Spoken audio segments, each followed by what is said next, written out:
And that's all the sport. A great undertaking there. That 3,500 kilometres. Incredible stuff. How much money in total do they want to raise? He wants to raise £1 million from that. Yeah, 20 riders, £50,000 each to raise. So could make a big difference. Yeah, absolutely. Good luck to them. Michael, thank you. Now the national and international news is a few moments away. With the details, here's Natasha Kaplinsky. From his hospital bed, the father of British hostage John Cantley pleads for his son's release. In a message directed at the captors, Paul Cantley says he can think of no greater joy than seeing him return home. Also tonight, bizarre scenes in Thailand as the men accused of killing 2 British tourists are forced to take part in a reconstruction. And why this pill could pull thousands away from their nightly pint in the pub. Join Mark Austin and me at 6:30. Now, he's a comedian, a panellist for the comedy quiz QI, and an actor famous for his role as TV detective Jonathan Creek. Yes, now Alan Davis is back on the road with a new stand-up show called Little Victories and will be coming to a theatre near you pretty soon, including Coventry tonight. Before we chat to him, here he is on Sunday night at the Palladium. If the baby is crying in the night,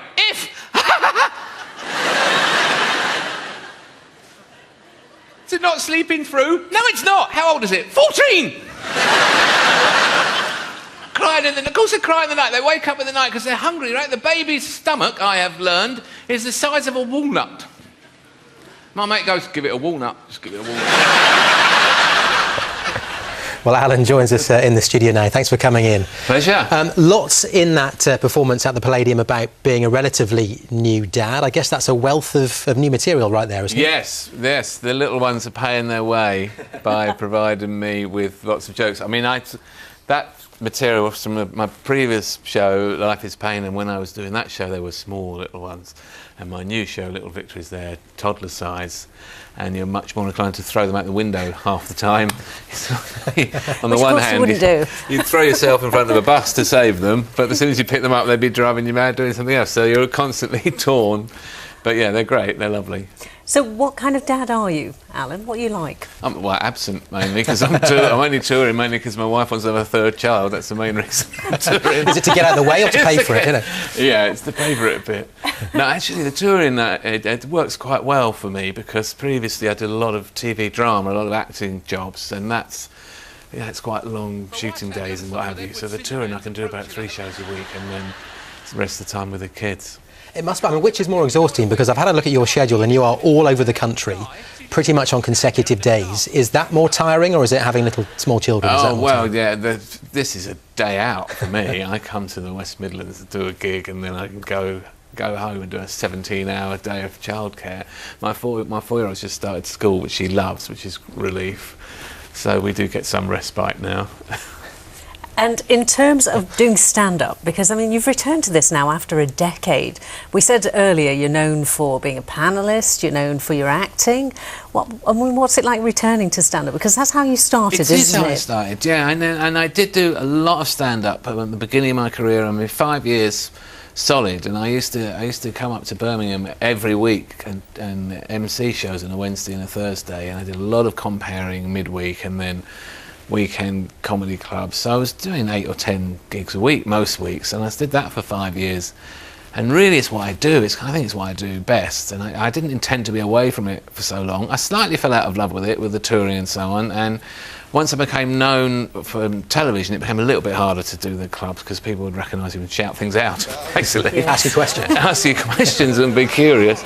But no, I've got back into it now, and it really feels like the thing. Like now, when it says, if I'm filling in the form, it says what occupation, I can just put comedian, and it feels comfortable. That's what I am, really. And lots of people who are coming to see the shows now, after time away from it, don't know me as a stand-up, so it's a bit of an eye-opener. They think I'm going to be that dunce from QI. And how much of the stand-up show is scripted, and how much do you just go with feeding off the audience at the time? Well, there's a fair bit of chat to the audience, especially near the beginning. You like to establish something, because otherwise they might think they can just sit there holding the remote and they can turn you off. I can't have that. And I don't really script stuff, but certainly the stories and all the ideas, they kind of settle down into a pattern of routines, and it's important that they do, otherwise I just forget what I'm doing, and then I do a massive Ed Miliband and forget the most important part. Where are you most yourself? Is it when you are doing stand-up, or is it on QI, for instance? I think nowadays it's mostly doing stand-up. I think when I was younger, in my 20s, I was really there were lots of areas of my life, especially my younger life, that I wouldn't touch on. It's a bit too close. I lost my mum when I was little and various things happened at home and so on. Now I'm a bit older and I can touch on subjects that maybe I found a bit trickier, things that resonate more with an audience. I mean, it's a long way from a misery memoir. I just set out to be as funny as I can for the whole show. But I can be more honest and I can be more truthful. I just think it comes with age, And just quickly, at the end of this tour, are we going to lose you for another 10 years on the stand-up front or not? No, I've still got a few notes left over for other material, so as the kids get older, there's a whole new wealth of material. Yeah, and then they're going to run away from home, and they're going to get involved with the police. It's going to be loads. It's comedy gold. You're going to enjoy it, we can tell. And good luck with the tour as well, Alan. Thank you very much for joining us. And all the dates are on the website. Now, though, let's get the weather forecast from Janelle.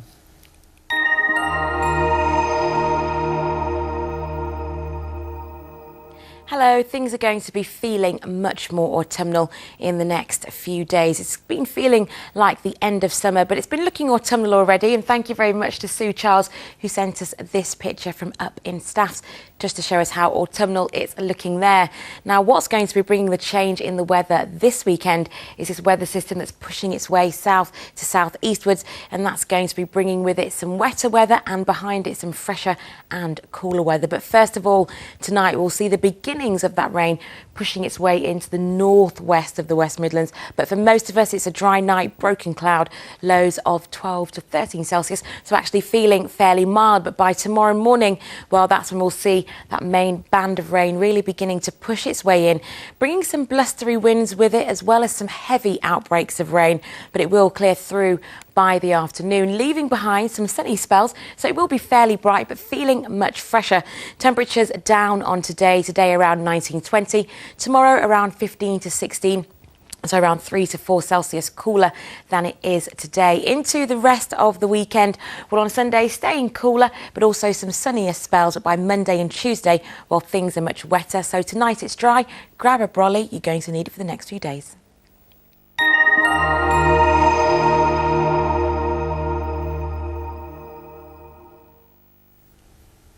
It's time for a reminder of tonight's top stories on ITV News Central.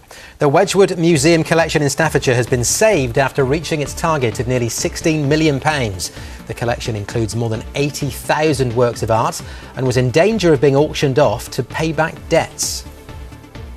Staff at Birmingham Children's Hospital say they've had more than 50 calls from concerned families about a former cancer doctor who admitted sexually abusing boys at another hospital.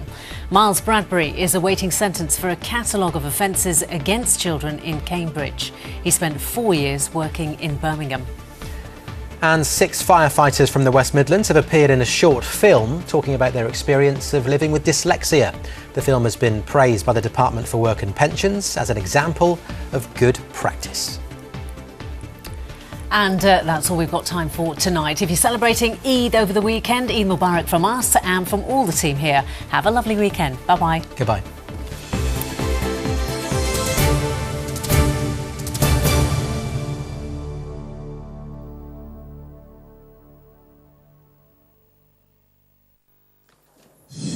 The father of British hostage John Cantley calls on Islamic State captors to release his son. From his hospital bed, Paul Cantley sets aside his frailty to appeal for an end to his detention. I can think of no greater joy than seeing him again. Also tonight, the Tory threat to scrap human rights judgments handed down from Europe. The suspects accused of murdering 2 British tourists are forced to recreate the crime. And driven out of Argentina, the BBC Top Gear team in trouble again.